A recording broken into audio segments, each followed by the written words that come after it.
অনিয়ম, দুর্নীতি ও খেলাপির কারণে দুর্বল হয়ে পড়েছে ব্যাংক বহির্ভূত ৯টি আর্থিক প্রতিষ্ঠান। গ্রাহকের আমানত ফেরত দেওয়ার সক্ষমতাও হারিয়েছে অনেক আগেই।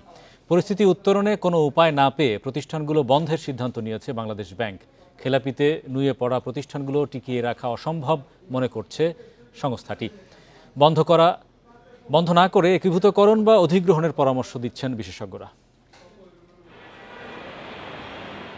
শুধু ব্যাংকই নয়, বেশ কয়েকটি আর্থিক প্রতিষ্ঠানেও হরিলুট হয়েছে আওয়ামী লীগের আমলে।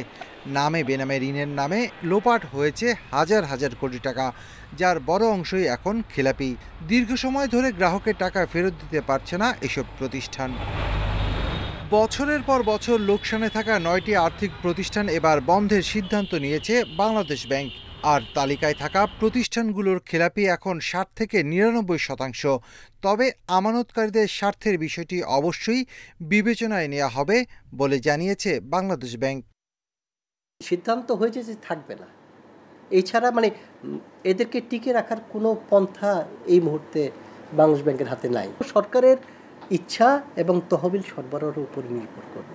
তবে ওইটা মূলত সব ওই ডিপোজিটারদের পে ব্যাক করার জন্যই ব্যবহৃত হবে মূলত। প্রতিষ্ঠান বন্ধ কোনো সমাধান নয়, বরং অনিয়মের সাথে জড়িত নিয়ন্ত্রণ সংস্থা সহ সকলের বিরুদ্ধে ব্যবস্থা নেওয়ার কথা বলছেন বিশ্লেষকরা। একই সাথে আমানতকারীদের অর্থ ফেরত এবং কর্মকর্তা কর্মচারীদের কি হবে সে বিষয়টি পরিষ্কার করতে হবে বলে জানান তারা। অবসরের বিকল্প আমি তো অবসর পছন্দই করি না।